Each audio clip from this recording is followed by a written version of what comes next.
My sister forged texts from our dead grandmother to steal my inheritance, then literally moved into my condo and told everyone she owned it. Hi everyone! Today's story will blow your mind, but really quick, if you enjoy this content, hit that subscribe button. Channel's been a bit quiet lately, and your support keeps it all going. Let's jump in. Original post. I never imagined I'd be writing something like this, but here I am, 3 months after my grandmother's passing, dealing with a family situation that's spiraling completely out of control. I need perspective and legal advice before this gets even messier than it already is. My grandmother, Patricia Henderson, passed away in September after a brief battle with pneumonia. She was 82 years old and had been living independently in a retirement community in suburban Detroit for the past 5 years.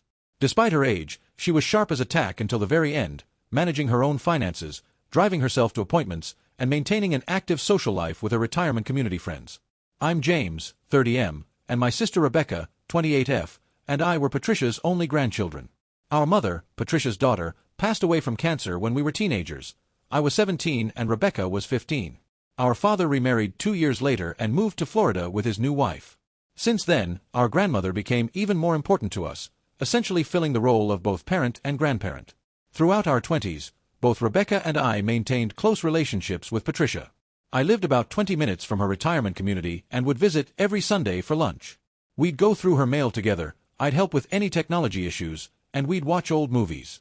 Rebecca lived about an hour away in the city, where she runs a boutique marketing consultancy. She visited less frequently, usually once a month, but called Patricia several times a week. When Patricia's health began declining last summer, I took on more responsibilities.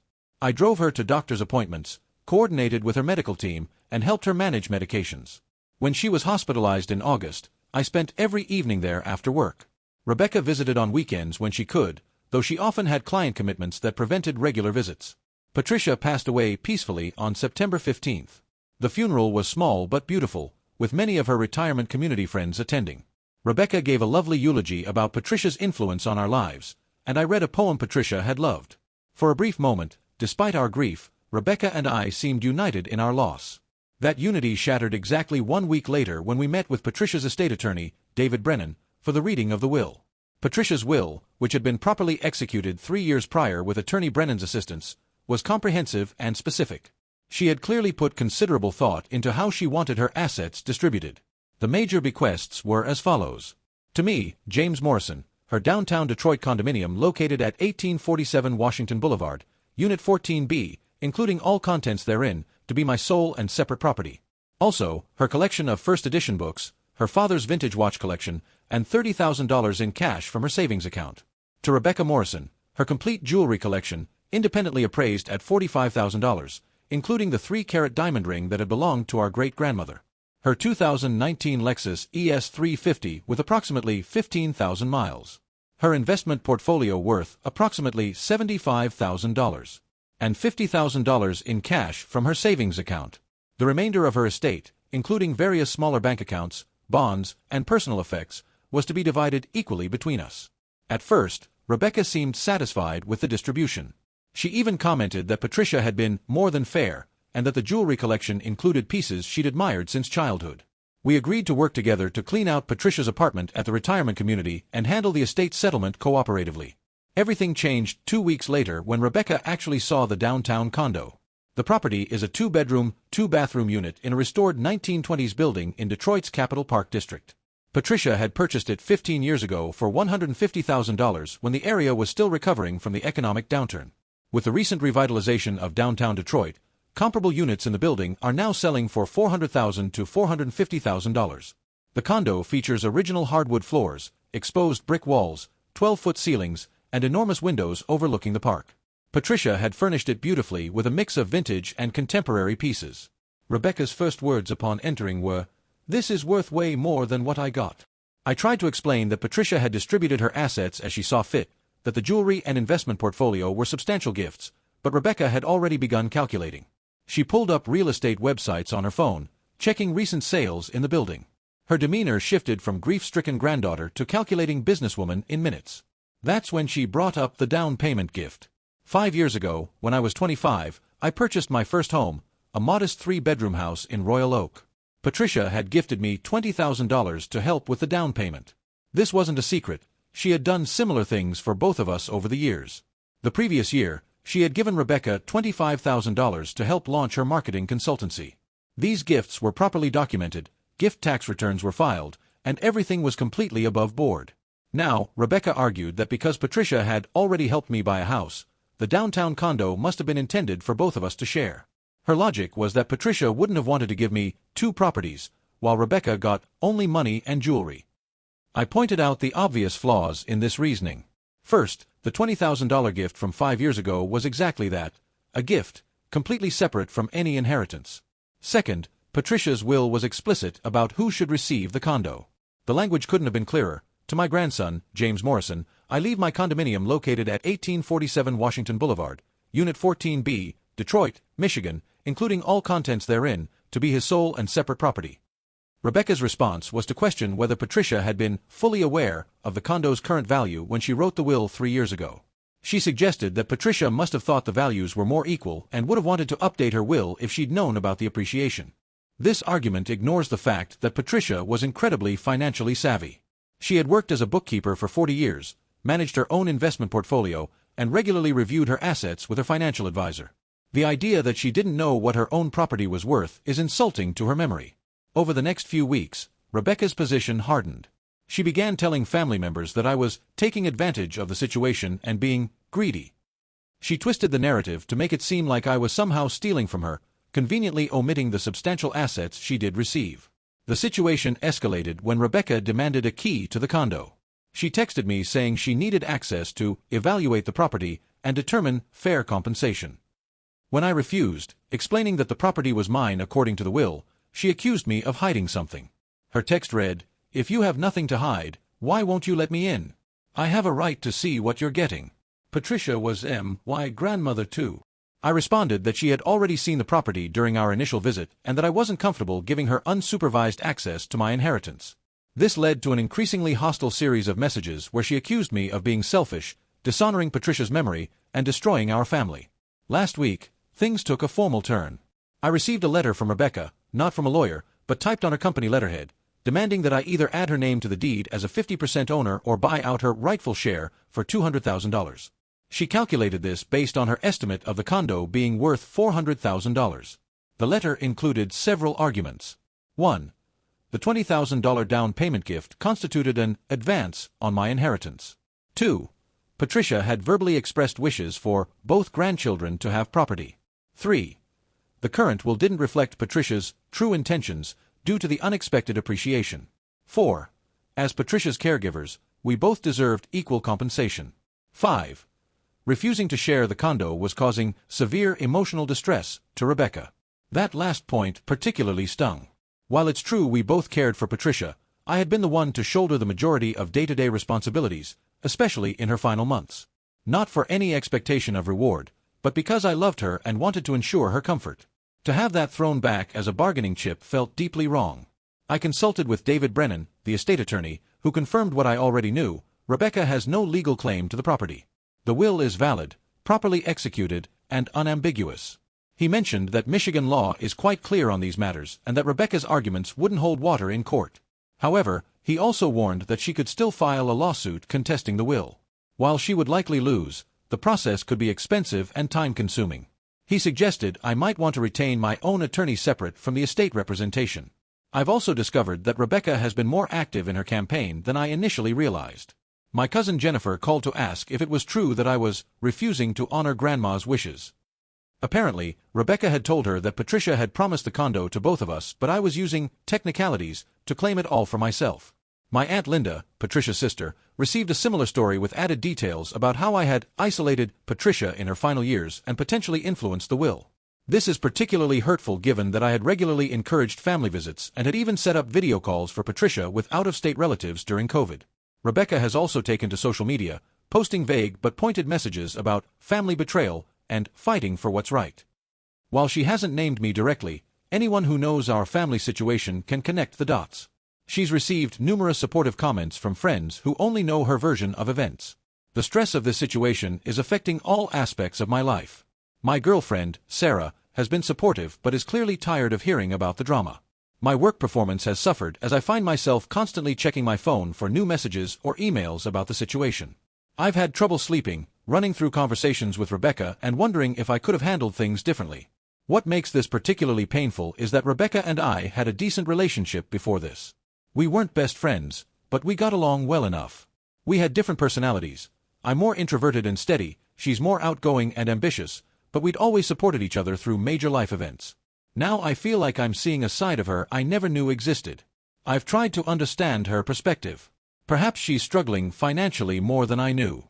Maybe the grief is manifesting as anger. Or possibly she genuinely believes she's been wronged. But none of these explanations justify her current behavior or make her demands any more reasonable. Today, I received a text from Rebecca saying she's hired a lawyer and will be pursuing all legal options to ensure fair treatment. She added that this was my last chance to do the right thing before things get really ugly. So here I am, seeking advice from internet strangers because I no longer know what to do. Part of me wants to offer her something, maybe $50,000, just to make this go away. But my friends and Sarah say that would be rewarding bad behavior and potentially opening me up to future demands. Another part of me wants to fight this on principle. Patricia made her wishes clear, and I feel like I'd be dishonoring her memory by not following through with them. Plus, I had plans for the condo. I was going to rent it out for additional income while I continue living in my house. That rental income would help me save for the future and maybe start a family with Sarah in a few years. But then I think about family gatherings, holidays, potential future children who won't know their aunt because of this dispute. Is a condo, no matter how valuable, worth destroying family relationships? My specific questions are: 1.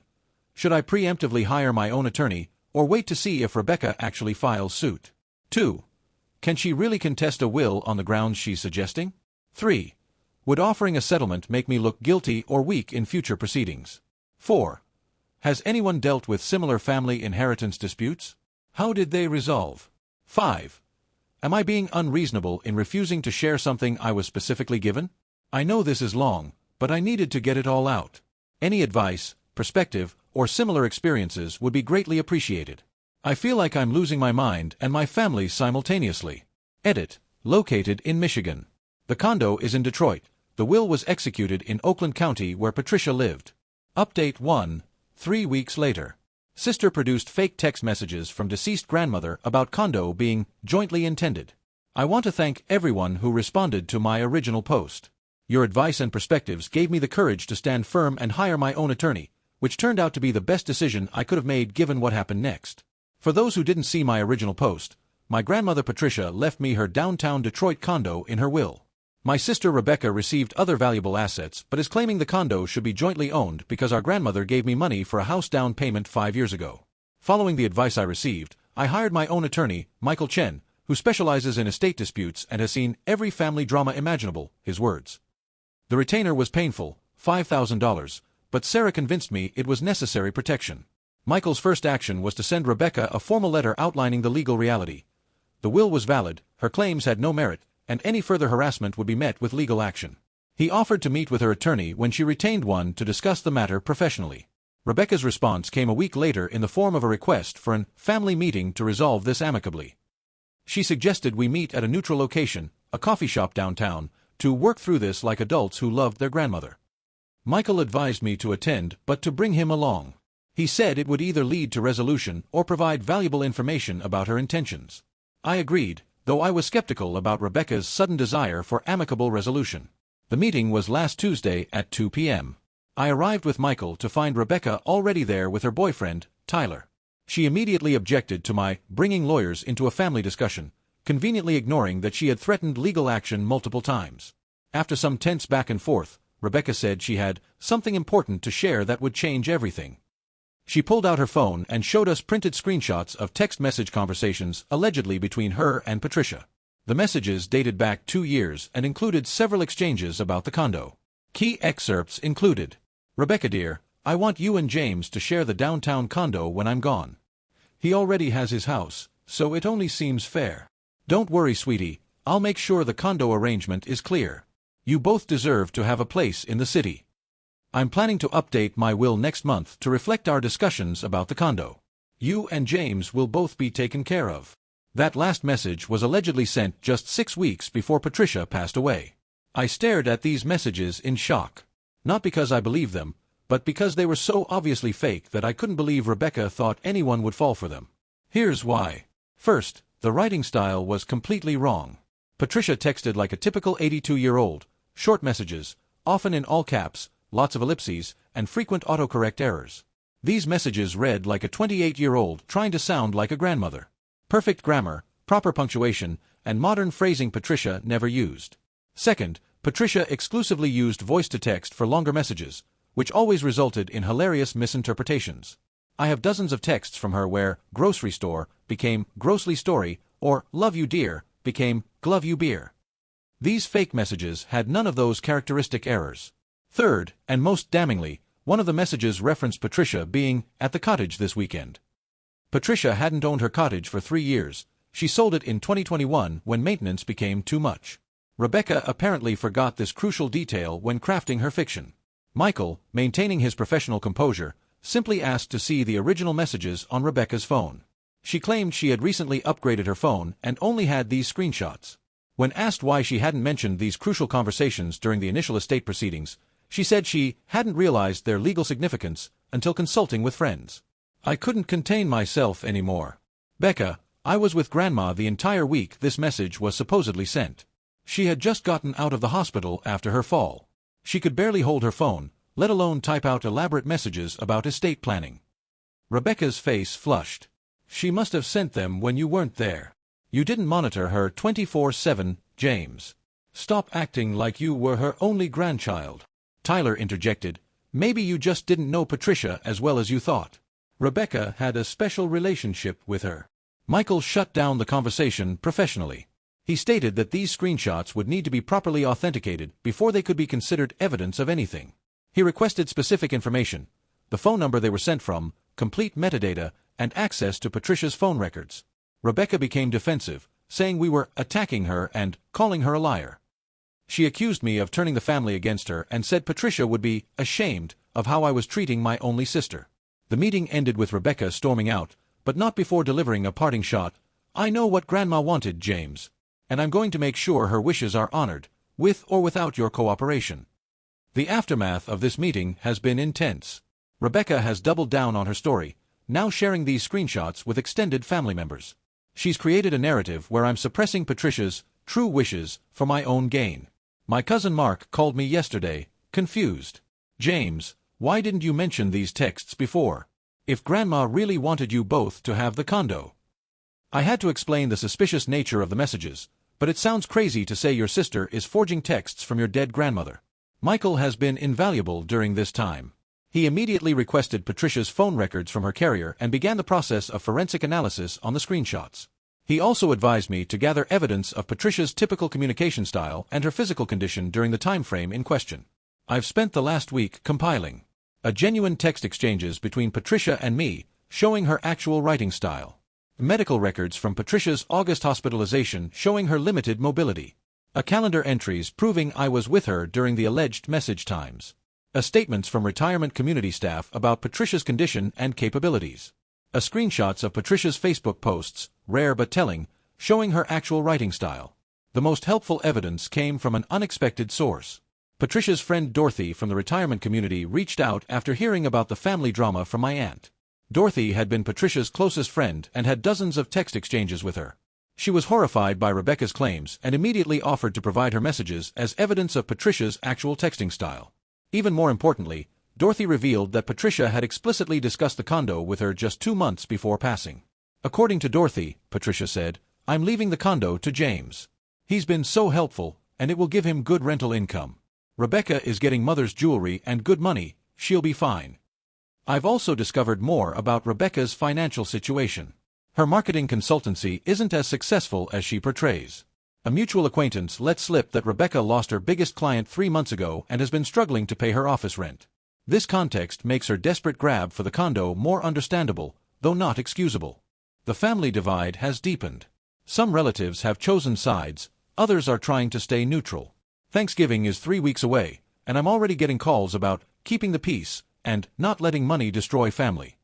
My favorite aunt, Linda, Patricia's sister, called me crying. I don't understand how it came to this. Patricia was so careful with her will to be fair to both of you. I assured her that I was simply trying to honor Patricia's actual wishes, not the fabricated ones Rebecca created. The emotional toll continues to mount. I find myself second-guessing every interaction with Rebecca over the years. Were there signs of this manipulative behavior I missed? Or has grief and financial pressure transformed her into someone I don't recognize? Sarah has been my rock through this, but I can see the strain. Last night she asked, "Is there any amount of money that would make this just go away?" I understand her exhaustion, but I can't shake the feeling that giving in to Rebecca's fraud would be betraying Patricia's memory and enabling future manipulation. Michael remains optimistic about our legal position. He says the forensic analysis should be complete within 2 weeks, and he's confident it will confirm the messages are fabricated. He's also preparing a cease and desist letter regarding Rebecca's distribution of false evidence to family members. But I'm realizing this isn't really about legal positions anymore. It's about watching my family implode over money and lies. It's about losing my sister to greed and desperation. It's about spending what should be a time of mourning instead fighting over assets. I'll update again when the forensic analysis comes back or if there are any major developments. For now, I'm trying to focus on work, maintain my relationship with Sarah, and remember the grandmother who loved us both, even if one of us seems to have forgotten that love in favor of material gain. Thank you again for all the support. Your comments remind me that I'm not crazy for standing up against this manipulation, even when family pressure makes me want to give in just for peace. Update 2. 2 months after original post. Final update. Sister filed lawsuit, moved into Condo, told neighbors she's co-owner. It's been a nightmare. I genuinely cannot believe I'm writing this update. When I first posted 3 months ago, I thought I was dealing with a simple inheritance dispute that would resolve itself once Rebecca accepted reality. Instead, I've been living in what feels like a bad legal drama, complete with break-ins, fraud, and family destruction. For those just joining this saga, my grandmother Patricia left me her downtown Detroit condo in her will. My sister Rebecca received other substantial assets but claims the condo should be jointly owned. She produced fake text messages to support her claim, which were proven fraudulent by forensic analysis. Following my last update, things were quiet for about 3 weeks. The forensic analysis came back exactly as expected. The messages were created using a third-party app called Fake Text Message. Yes, it's really that obviously named. The metadata showed they were created 2 weeks after Patricia's death, not 2 years ago as claimed. The formatting matched the app's templates perfectly. Armed with this evidence, Michael sent Rebecca's attorney, yes, she finally hired one, a comprehensive letter outlining the fraud and demanding she cease making false claims. We offered to not pursue criminal charges if she dropped all claims to the condo and stopped spreading false information to family members. Their response was to file a lawsuit. 2 weeks ago, I was served at work, which was professionally embarrassing. Rebecca's lawsuit claims. 1. Constructive trust based on Patricia's verbal promises. 2. Unjust enrichment due to the previous $20,000 down payment gift. 3. Undue influence over Patricia in her final years. 4. Breach of fiduciary duty as co-caregiver. 5. Intentional infliction of emotional distress. Her attorney, Kevin Walsh, seems to be taking a throw everything at the wall approach. The complaint is 47 pages of dramatic language and wild accusations, including claims that I systematically isolated Patricia and manipulated her into disinheriting Rebecca. But the lawsuit was just the beginning of the nightmare. Last Thursday afternoon, I received a call from George, the security guard at the condo building. His exact words were, "Mr. Morrison, your sister is here with a moving truck. She says she's moving into her unit. I wanted to verify with you before letting her up." I immediately told him she had no right to be there and headed downtown, calling Michael on the way. By the time I arrived 45 minutes later, I found a small moving truck parked outside and Rebecca in the lobby, arguing with George. She had somehow obtained a key. I later learned she convinced a locksmith she was locked out of her condo, showing the lawsuit as proof of ownership. She had already sweet-talked a different building employee into helping her move boxes up to the unit before George's shift started. When I confronted her in the lobby, she remained eerily calm. "I'm just moving into my property, James. My attorney says I have every right to access the condo while our ownership dispute is pending." I called the police, but the situation was more complicated than I expected. Rebecca showed the officers the lawsuit paperwork and claimed to be a legal co-owner. The officers said it appeared to be a civil matter and suggested I get an emergency court order if I wanted her removed. They wouldn't even treat it as trespassing. By the time I got up to the condo, Rebecca had already moved in several boxes, a desk, 2 chairs, and was in the process of setting up a computer in the second bedroom. She had hung up a whiteboard with her company logo and was arranging office supplies on the desk. "This is perfect for my client meetings," she said, as if we were having a normal conversation. The view is so much better than my current office. We really should have been sharing this space all along." I was speechless. My sister was standing in my condo, acting like she owned it, while I stood there powerless to stop her. Michael advised me not to physically remove her or her belongings, as that could be used against us in court. That night was one of the worst of my life. I stayed in the condo's primary bedroom while Rebecca occupied the second bedroom. She actually had the audacity to knock on my door at 10 p.m. asking for the Wi-Fi password and suggesting we work out a roommate agreement. I spent the entire night on the phone with Michael, preparing emergency court filings. We documented everything, took photos of her belongings, saved security footage of her arrival, and prepared affidavits from building staff. Over the next 3 days, while waiting for our emergency hearing, Rebecca made herself completely at home. She changed the building's contact records to include her name and phone number as co-owner. She told multiple neighbors that she had recently resolved an inheritance dispute and would be using the condo for her business. She posted on Instagram and LinkedIn about her new downtown office space, including photos taken from the condo windows. She scheduled and conducted 2 client meetings in the condo. She had mail forwarded to the address and received several packages. She even hung artwork on the walls and brought in plants for ambience. The most surreal moment was when I came home from work on Saturday to find her hosting a small networking event for 5 other young professionals. She introduced me to her guests as her brother and roommate, who was adjusting to the new arrangement. Monday's emergency hearing was a circus. Rebecca showed up dressed impeccably, carrying a leather portfolio, and looking every inch the successful businesswoman. Her attorney argued that she had a colorable claim to ownership and should be allowed access during litigation. He actually used the phrase self-help remedy to describe her breaking into my property. Michael, thankfully, came prepared for war. He presented the original will clearly stating sole ownership, the forensic report proving the text messages were fraudulent, a security footage of Rebecca obtaining the key through false pretenses, a building records showing I was the sole owner on file, a police reports from the incident, a screenshots of her social media posts claiming ownership, a affidavits from neighbors about her false representations. The judge, Honorable Margaret Chen, was visibly annoyed by the entire situation. She questioned Rebecca directly about the fraudulent text messages, and Rebecca's response was to cry and claim she remembered them differently and might have been confused by grief. Judge Chen wasn't buying it. She granted our emergency injunction, ordering Rebecca to immediately vacate the property, surrender all keys, and cease representing herself as an owner to any third parties. She also scheduled an expedited hearing on our motion to dismiss the lawsuit. Rebecca's courtroom composure cracked. She accused me of stealing her inheritance and dishonoring our grandmother's memory. She actually told the judge that I was being cruel to my only sister and that family should matter more than property. Judge Chen's response was sharp. "Ms. Morrison, family should matter more than property. Perhaps you should have considered that before filing this lawsuit and unlawfully entering your brother's home." The judge gave Rebecca 24 hours to remove her belongings under police supervision. She also granted our request for a restraining order preventing Rebecca from coming within 100 feet of the condo building. The next day's move-out was tense.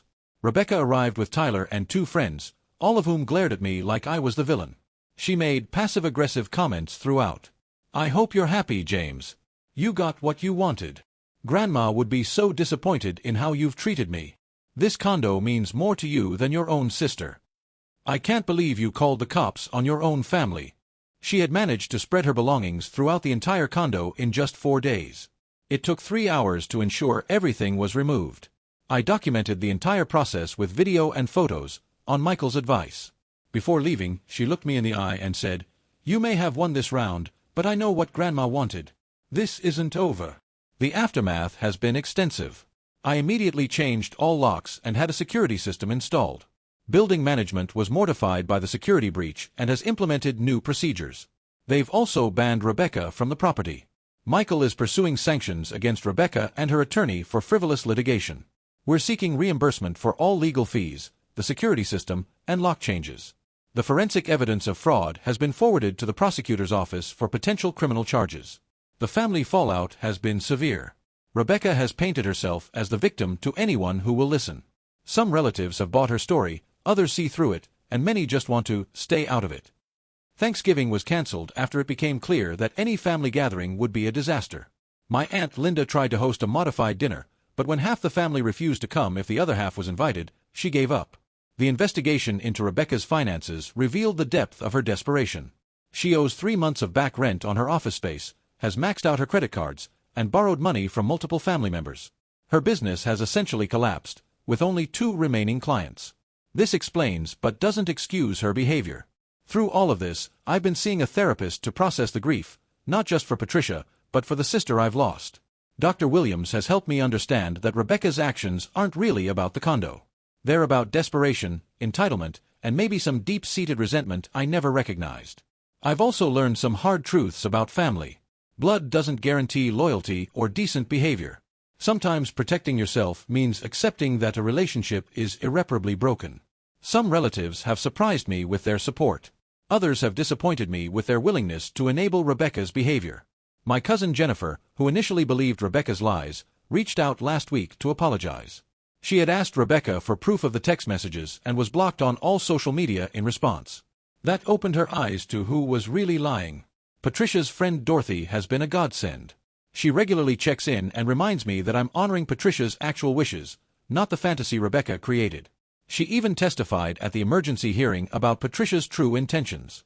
As for the lawsuit itself, we have a hearing next month on our motion to dismiss. Michael is confident it will be thrown out, especially given the evidence of fraud. He's less optimistic about recovering legal fees, as Rebecca likely has no assets to collect from. I've started the process of renting out the condo, though I now have to disclose the recent legal dispute to potential tenants. The rental income will help offset the mountain of legal bills I've accumulated. My initial plan to use it for financial security has morphed into hoping I break even after this mess. Sarah and I are still together, though this ordeal has tested our relationship. She's been supportive but admitted last week that she never wants to go through something like this again. We're in couples counseling to work through the stress this has caused. The most tragic part is that Patricia's estate, which she carefully planned to provide for both grandchildren, has instead torn us apart. The woman who loved family above all else would be heartbroken to see what's happened. I don't know if Rebecca and I will ever speak again. Part of me mourns the relationship we had. Another part recognizes that someone capable of this level of deception and manipulation isn't someone I want in my life. The sister I thought I knew maybe never really existed. To those asking why I didn't just give her money to make it go away, I considered it. But ultimately, this was about more than money. It was about truth, respect for Patricia's wishes, and not rewarding fraudulent behavior. If I had given in, what would have been next? Would she have come after my house? My future inheritance from other relatives? I'm sharing this story as a cautionary tale. Get your own attorney in inheritance disputes, even with family. Document everything obsessively. Don't assume family members will act reasonably when money is involved. Stand firm when you're in the right, even when it's painful. Consider security measures for inherited property immediately.